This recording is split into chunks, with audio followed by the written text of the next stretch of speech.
Stock market में पैसा कमाना सिर्फ 3 चीज़ों पर डिपेंड करता है। स्टॉक को समझना, इंडाइसेस कैसे मूव होते हैं और स्टॉक मार्केट को कौन चलाता है। और 90% लोग इन्हीं 3 चीज़ों को गलत समझते हैं। आज का ये वीडियो देखने के बाद आप मार्केट को बिल्कुल नई नज़र से देखोगे and I M guaranteeing last 60 second में जो सीक्रेट बताऊंगा वो आपकी इन्वेस्टिंग गेम चेंज कर देगा। So let's start our journey to become an informed investor.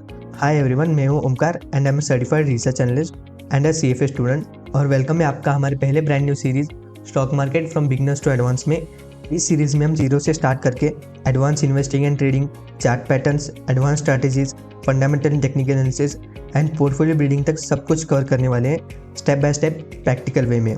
आज के इस वीडियो में हम stocks, indices and market participants कौन होते हैं ये सब सिंपल एंड डिटेल वे में समझेंगे। स्टॉक्स या शेयर्स क्या होते हैं? सिंपल वर्ड्स में, जब आप किसी कंपनी का शेयर बाय करते हो तो आप उस कंपनी के छोटे हिस्से को खरीदते हो एंड आप उस कंपनी के ओनर बन जाते हो, चाहे आप एक ही शेयर खरीदो और वो कंपनी का 0.001% ही क्यों ना हो। एग्जाम्पल लो, सपोज रिलायंस इंडस्ट्रीज के 100 करोड़ शेयर हैं मार्केट में और आपने एक ही शेयर खरीद लिया, तो आप रिलायंस इंडस्ट्रीज के एक शेयर के ओनर बन जाओगे।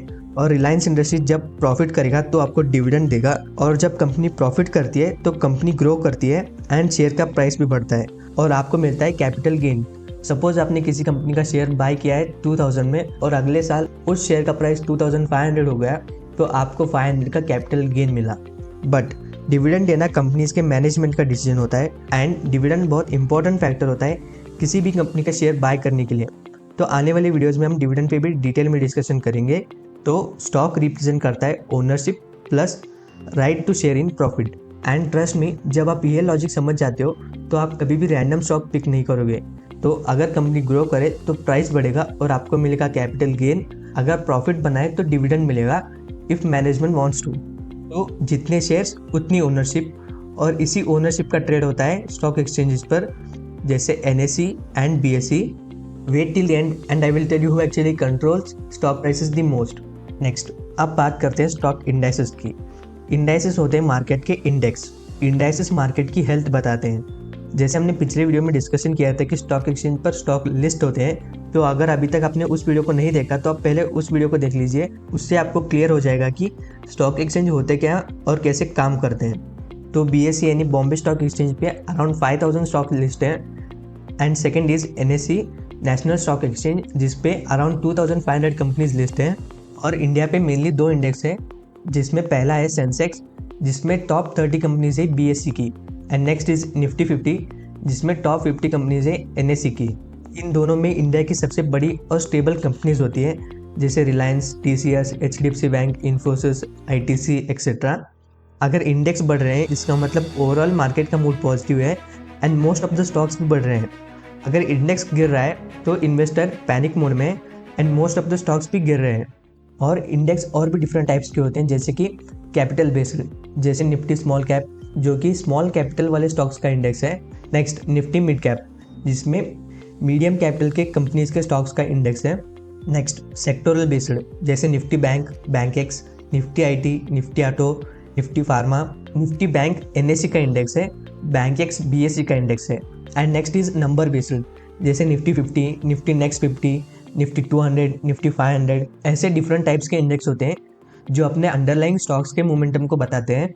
तो इंडाइसेस हेल्प करते हैं हमें ट्रैक करने के लिए मार्केट का trend and to compare portfolio performance. जैसे अगर निफ्टी 10% बढ़ा है और आपका पोर्टफोलियो सिर्फ 5% बढ़ा है तो आप मार्केट को अंडर परफॉर्म कर रहे हो। एंड यही गलती 80% ऑफ बिगनर्स करते हैं कि वो इंडेक्स को ट्रैक नहीं करते हैं। It's simple but powerful concept. आपका फेवरेट इंडेक्स कौन सा है इसमें से कमेंट में बताओ। ओके, अब आते हैं सबसे interesting part, market participants, the people who moves the market. It's not you and me, it's the whole ecosystem. सभी लोग मार्केट के डिफरेंट रोल्स प्ले करते हैं। Let's understand one by one. First is retail investor, यानी हम जैसे आम लोग जो अपना खुद का पैसा इन्वेस्ट करते हैं और मोबाइल ऐप से ट्रेडिंग करते हैं जैसे Zerodha, Groww, Fyers etcetera. And objective is to create wealth creation over time. And let me tell you interesting fact, we think that we move the market but reality we are the smallest force. Next institutional investor, ये बड़े players होते हैं जैसे mutual funds, insurance companies, pension fund. ये लोग market के trend को heavily influence करते हैं क्योंकि इनके पास कैपिटल ह्यूज होता है। क्या आपको पता है इंडिया का सबसे बड़ा इंस्टीट्यूशनल इन्वेस्टर कौन है? अगर यस तो कमेंट में बता दीजिए। नेक्स्ट हम चलते हैं FIIs पे।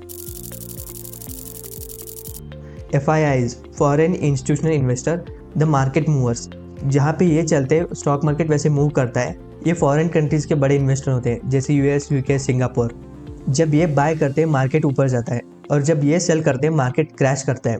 FIIs के इनफ्लो एंड आउटफ्लो डाटा से हमें मार्केट का सेंटिमेंट पता चलता है। Next DIIs domestic institutional investor, India के बिग प्लेयर्स। ये इंडिया के mutual funds, insurance companies, banks होते हैं। ये कभी कभी FIIs के अपोजिट डायरेक्शन में ट्रेड करते हैं ताकि मार्केट में स्टेबिलिटी बने रहे। एंड इंडिया का सबसे बड़ा इंस्टीट्यूशनल इन्वेस्टर है LIC, life insurance corporation of India. Yes, LIC is the biggest DII in India with several other banks. And just to know, पिछले 10 सालों में FIIs कंटिन्यू इंडिया में सेल कर रहे हैं एक्सेप्ट 2019 एंड 20। और FIIs ने पिछले साल more than 3 lakh crore value of shares बेचे हैं। और इस साल अभी तक FIIs ने around 2,70,000 crore worth of shares बेचे हैं। और उसके अपोज में DIIs ने around 6,70,000 crore worth of shares buy किए हैं। और अगर आप देखोगे कि एक्सेप्ट 2019 DIIs ने हमेशा FII के अगेंस्ट में ट्रेड किया है। जब FII सेल कर रहे थे तो DIIs बाय कर रहे थे, और जब FII ने बाय किया था तब DII ने सेल किया था। तो जैसे FII ट्रेड करते हैं, DII उसके अपोज में ट्रेड करता है। और इस साल भी FIIs कंटिन्यू सेल कर रहे हैं। On the other hand DIIs continuously buy कर रहे हैं। Traders and investor, traders short term profit के लिए ट्रेड करते हैं, कुछ सेकंड, मिनट्स या डेज के लिए। इन्वेस्टर लॉन्ग टर्म के लिए इन्वेस्ट करते हैं, कुछ मंथ्स, ईयर्स या फिर डेकेड्स तक भी। और मार्केट में दोनों ही इंपॉर्टेंट है। Traders provide liquidity and investor provide stability to the market. अब वो सीक्रेट बता रहा हूँ जिसके लिए मैंने शुरुआत में बोला था 90% of beginners fail because they misunderstand that prices doesn't move because of news, price move because of how people react to news. एक ही न्यूज़ पर दो लोग डिफरेंटली रिएक्ट करते हैं, that's why the market moves. So stock market is not a place of facts but it's a place of emotion and expectations. Second, people try to invest in stocks rather than investing in companies or business. And the third one is they try to predict stock momentum instead of analyzing company's business and growth model. This mindset alone can reduce 50% of your mistakes. तो quick recap करते हैं। Stocks मतलब company का ownership, indices मतलब market का index या फिर report card, market participants वो लोग जो मार्केट को चलाते हैं जैसे रिटेल इन्वेस्टर, इंस्टीट्यूशनल इन्वेस्टर्स जैसे FIIs, DIIs, traders and investors. ये सब समझना इंपॉर्टेंट है क्योंकि जब तक आप ये नहीं जानते कि मार्केट के प्लेयर कौन है और कैसे काम करते हैं, आप खुद एक कॉन्फिडेंट इन्वेस्टर नहीं बन सकते। अब आप स्टॉक्स क्या होते हैं, इंडाइसेस कैसे काम करते हैं और मार्केट को कौन चलाता है, ये सब क्लियरली समझ चुके हो। बट थ्योरी सिर्फ आधी कहानी होती है। रियल एक्साइटमेंट तब शुरू होती है जब आप मार्केट में एंटर करते हो। अगले एपिसोड में हम स्टेप बाय स्टेप देखने वाले हैं कैसे आप डीमैट अकाउंट ओपन कर सकते हो और कैसे आप अपना पहला शेयर बाय कर सकते हो। ट्रस्ट मी, अगर आप बिगनर हो, नेक्स्ट वीडियो से आपके लिए गेम चेंजर होगा। सो टिल देन लाइक करो, सब्सक्राइब करो एंड बेल आइकन दबाओ। मिलते हैं अगले एपिसोड में जहां आप ऑफिशियली स्टॉक मार्केट के इन्वेस्टर बन जाओगे।